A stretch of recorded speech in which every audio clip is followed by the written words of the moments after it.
This is a video about karma.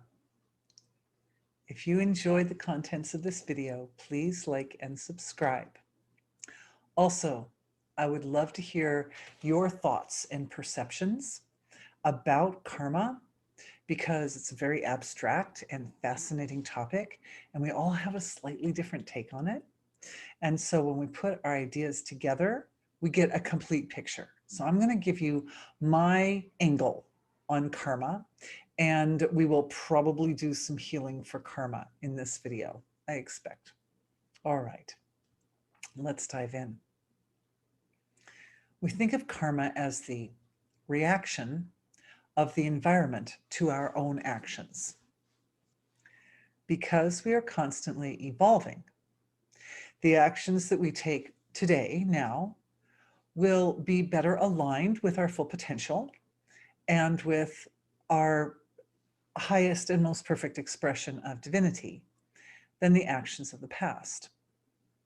But all actions continue to return over the course of time, and it takes time because an action, and that includes thoughts, words, and actions, right? All three of these have some effect on the environment, and they radiate out from us. And first they reflect off the immediate environment. So the reactions that are coming back from the immediate environment reflect our highest level of evolution at the moment. The reactions that reflect off the more distant environment are reflecting lesser states of evolution. At any moment, a mixture of different environmental reactions are coming to us like all the time. Some of the expressions that are coming to me now are a reflection of things that I did centuries ago or millions of years ago. And some are coming to me immediately. And in a few days or weeks, we'll upload this video, and then your reaction to this video will come back to me, right? As the actions and reactions from the environment return. They return with something I call an energy signature, but they return with a flavor of the original action that you performed attached to them. So if, say, at some time in the past, you did somebody a favor completely unsolicited and out of the goodness of your heart, you did them a favor, then when that action comes back to you from them, it will come back, with a certain quality of your initial action. And then it will eventually bounce off of people they know and then come back to you from those people. And it will continue to resonate out into the creation and eventually bounce off of stars and planets and other galaxies, and it will continue bouncing back to you. Each time a response from the environment returns, it will come back with a little quality associated with your original action. And it's these qualities of the response from the environment that tend to attract to each other. They attract to each other down at the finer, more abstract levels of the consciousness or of the physiology, we can say. We can say our physiologies range from very physical manifest at the surface to very, very abstract at the finest levels, to completely unmanifest source. Then there's a level of us, of each of us, that's just pure source material, unmanifest, quality less. Anyway, as the actions come back, as the replies from the universe return, like reflections off of the shards of a broken mirror, you could imagine. The pieces, the shards of each mirror tend to collect. So it's like a level of internal organization, you could say, that at deep levels of consciousness, that all the experiences and impressions and memory patterns that are coming to you from the environment associated with a particular action will tend to gather together resonate in a similar pattern at a deep level of the physiology. Now, karma has, we could say it has a landscape, or we could even say it has a form. We can say it has a form in the body. And this form ranges from the emotional level of the body down through the astral level of the body and down to the causal level. And if those terms are not completely familiar to you, be sure to check out my knowledge base. And also you can Google those terms on my YouTube channel and find short videos about them. So you know what those levels are, but they're the deeper, more abstract, and yet still manifest levels of the body. So karma has a real, it has like a reality at those deeper, more abstract levels of the body. And those are the levels that form the scaffolding or the foundation upon which the whole more material level of our bodies evolves or is able to express itself. That's why we say that when there's illness in the body, it almost always inevitably has a karmic foundation.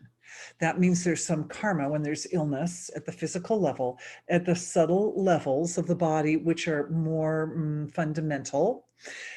The karma has there's some karma there associated with that illness. And in energy healing, what we do is we look at the symptom on the surface and also like the actual body part, which would go along with the symptom.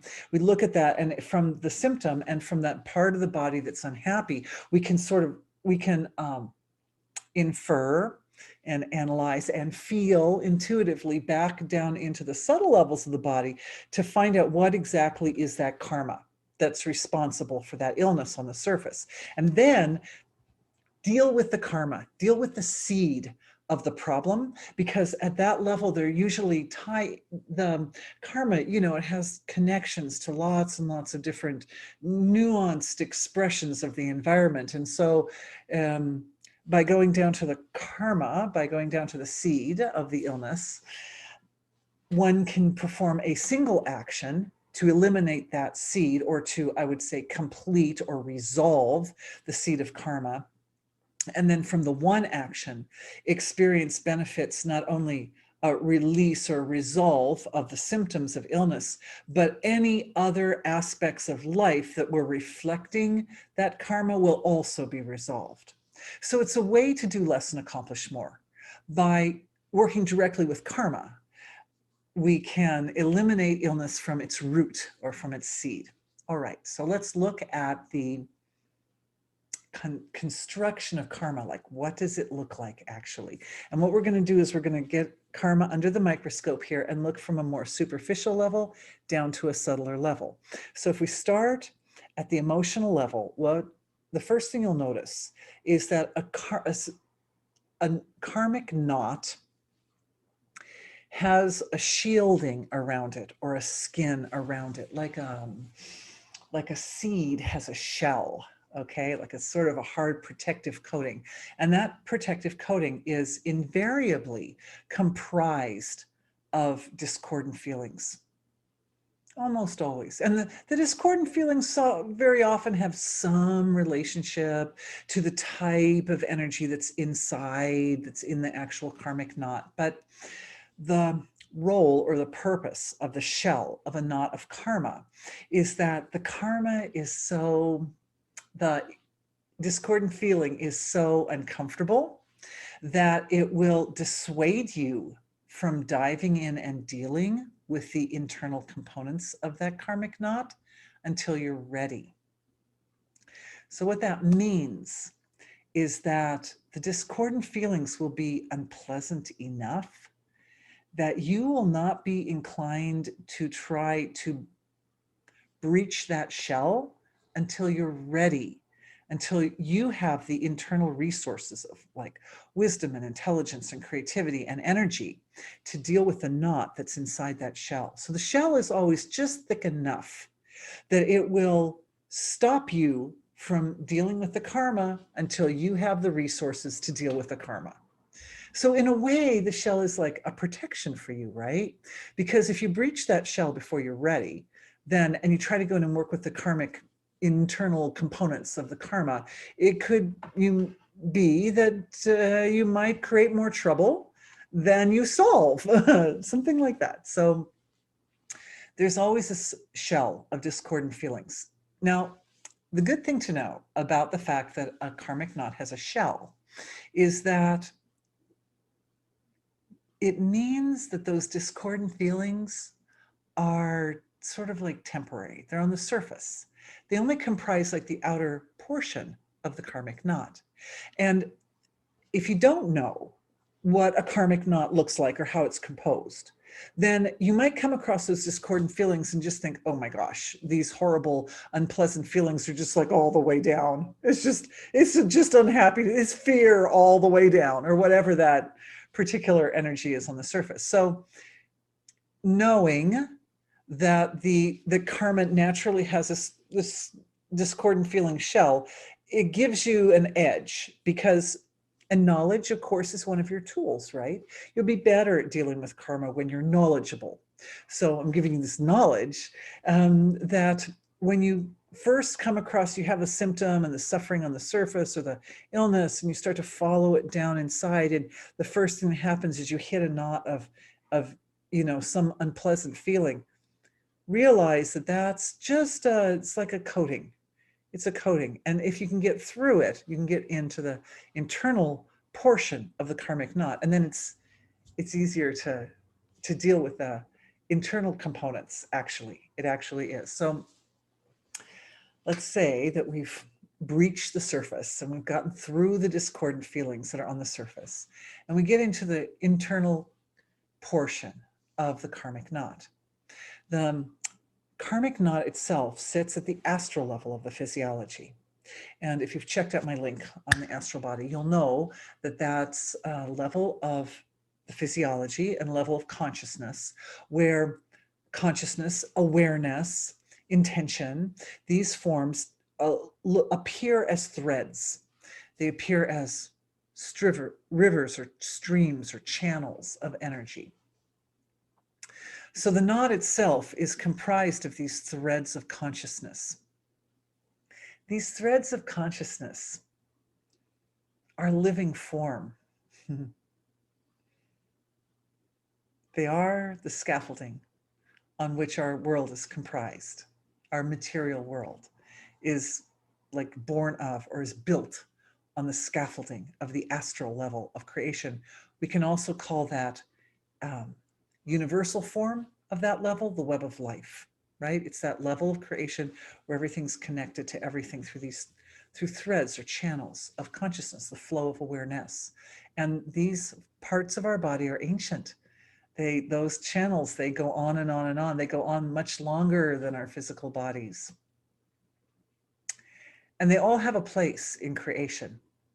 But when we're looking at a karmic knot, those threads can be quite tangled. They can get tangled. And of course, each thread represents a return, right? Some return of some reply from the environment to some action of the past. So what I found as far as unraveling that knot of those threads, basically what you want to do is you want to tidy up. And you want to get the threads where they belong, because every thread deserves and belongs to be, it belongs somewhere, it deserves to be somewhere. All right. So every karmic knot has an original thread. I call it a mother thread. It has like a core, like a thread that sits at its core. And it's a thread that the thread comprise the original, or it holds the original frequency of consciousness that attracted all the other threads. And as other threads, other like more minor threads attract around the original central thread, the mother thread of the karmic knot, the additional threading tends to like support and maintain that original form, whatever it was. So the principle, once you get into the center, once you've gotten past the discordant feelings and you've gotten into the center of the karmic knot, is to identify which is the mother thread, which is the original thread around which all the others are knotted. It's extremely common for the mother thread to be some form of the expression of an experience of separation. Separation. That means not connected to the source of creation. That means feeling isolated.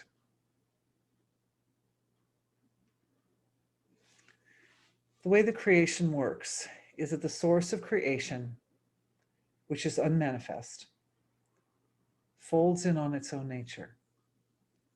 And this folding that occurs happens between the layer of absolute silence and the layer of dynamic potential.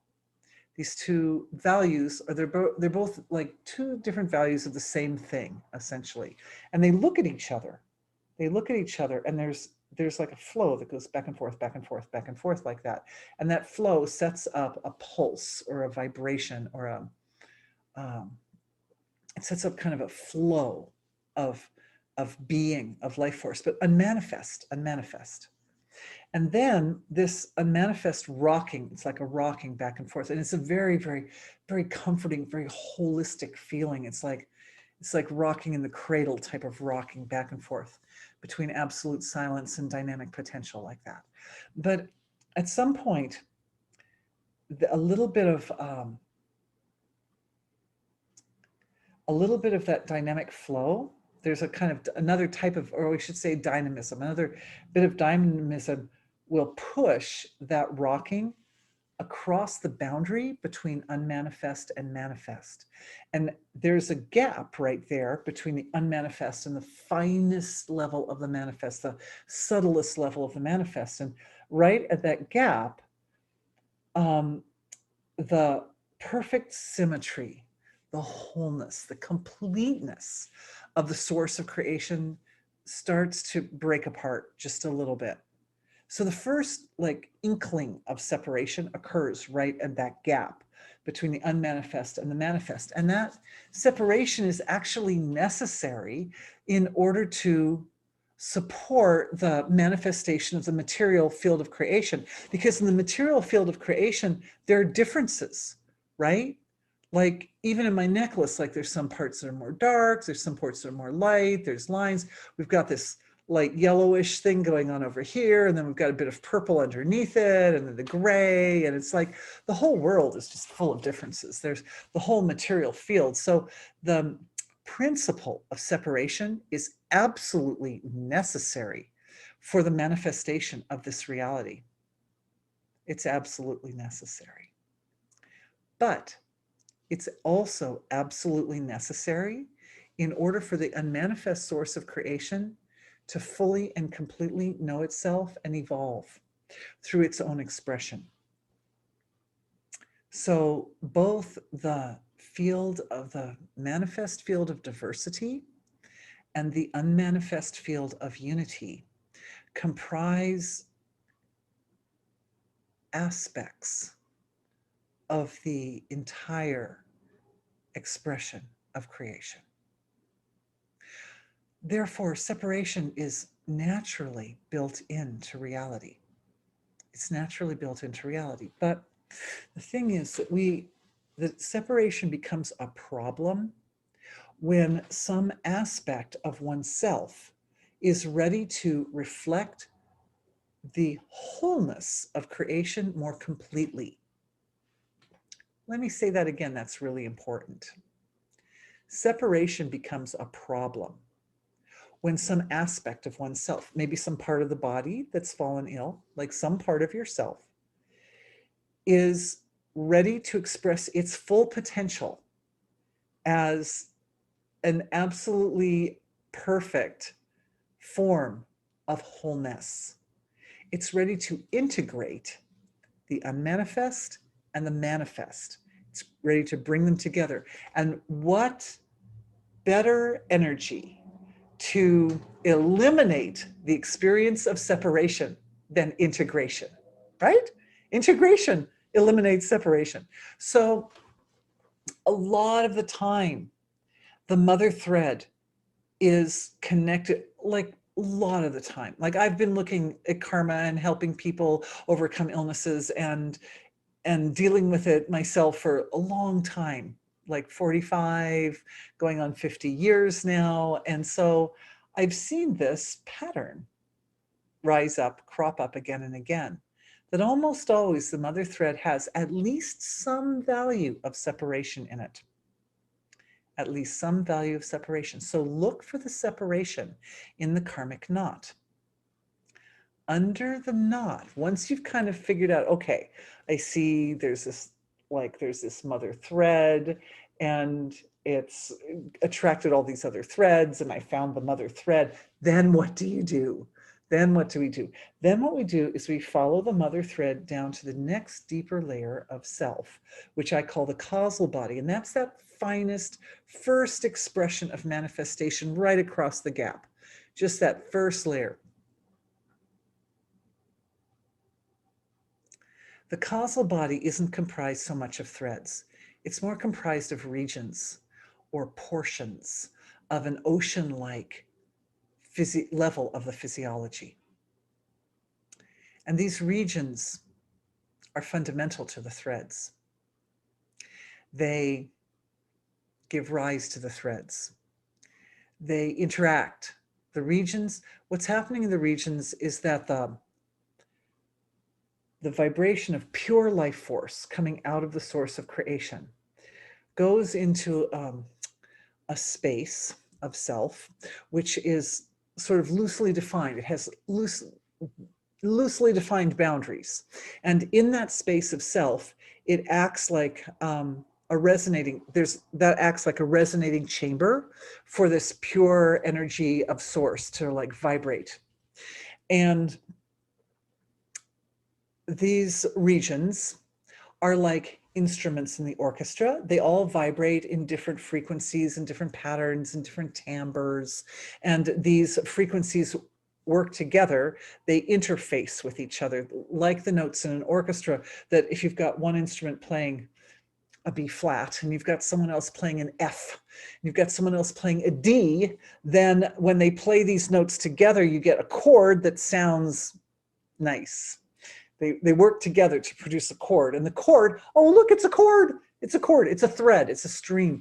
It's a channel of energy. As it starts to work its way to a more material level, you get actual chords. You get actual threads of consciousness. So in the causal field, there could be any number of different fundamental expressions of consciousness that are combining to create that mother thread, right? So part of it's almost always going to be separation, but there could be other elements also that you find at the causal level. At the causal level, we find very fundamental expressions of consciousness, like separation and integration. And let's see, there are lots of them. Hang on. Like separation, like integration, like truth and honesty and justice and virtue and compassion and forgiveness. They're all kinds of just like basic fundamental forms, okay? Fundamental ways that consciousness can resonate or vibrate.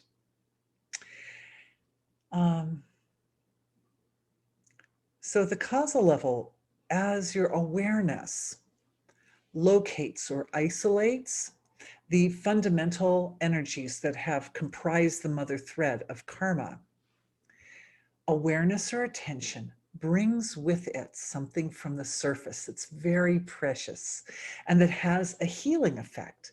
And that is that at the surface of the physiology, our physical bodies produce a very fine byproduct of digestion called soma. Again, look to my knowledge base or Google soma on my YouTube channel and you can learn more about that. But soma is the finest byproduct of digestion, and soma interacts with these fundamental principles or fundamental, I would say, expressions of consciousness at the causal level of the body. It interacts with them. It feeds and nourishes. It nourishes whatever is life supporting, Whatever is, it completes whatever is incomplete. It restores wholeness. It restores wholeness to the kind of intelligence that resides at the finest level of the physiology. So the healing process, like the action step, is basically to bring your attention to those features or qualities of consciousness that gave rise to the mother thread. Remember, I said before that those threads of consciousness are ancient and they have a place in this creation. It's just that sometimes sometimes they get out of place. Sometimes they get associated with incomplete forms of your potential, essentially. So healing is basically about reestablishing your pure potential. Everyone's pure potential, everyone's full potential is to be completely healthy and happy and growing and progressing and successful and fulfilled, right? So, and in that state, the other side of your, because we have to like qualify your full potential, like that's on an individual level. Your full potential is also to be the finest, most complete, most beautiful expression of the divine source of creation that you can be. To be a beacon for the light of divinity coming through the antenna of this universe that is you. So the thing about the soma production from the physical body is that it nourishes these values of consciousness, both those which are associated with individuality, or we could say individual sense of self, and also those that are associated with universal sense of self. And for more information about that, look to my video on ego. All right, so that's basically the whole story of the karmic knot and its construction and its dissolution. I don't think we even need to really do a full-out healing at this point. There are a lot of those healings for different types of karma in my webinars, which you can check those out. But at this point, you have the knowledge, you have the procedure, and you have the resources and capabilities to now look to symptoms of suffering on the surface of life and follow them back to that like skin of discordant feelings, and then penetrate through the skin of discordant feelings. You're like, no, I'm bigger than that, right? No, I'm bigger than these discordant feelings. I'm wiser. I don't have to react to my discordant feelings. I can actually witness them and move through them into the level of this karma, which is like this knot of web of threads, and deciphering through. You have to use your discrimination at that point. You have to decipher through and pull out the mother thread, and then follow that mother thread down to its seed level, its deepest, its root. You could say its root in the causal field. And what actually, comprises this mother thread, like what are its constituents? And as you put your attention on each constituent part of the mother thread, you bring that part of it home. You bring it back to the divine. You remind it of its connection to wholeness. And as you do that, you remind yourself of your connection to wholeness as well. And as you do that, your physiology is reminded that it is divine, because your physiology is actually contributing a very divine, it's making a divine contribution to that healing process by producing soma and having the soma follow your attention as you take that journey, that inner journey. So enjoy the inner journey of eliminating the seeds of karma. I hope you like this video. Again, if you like the content, go ahead and like and subscribe, and please tell me what you think. I'm always interested to know, even if you disagree. It's not a problem for me. I like to know. So thanks for being with me, and I look forward to making more videos for you in the future. Thanks, bye.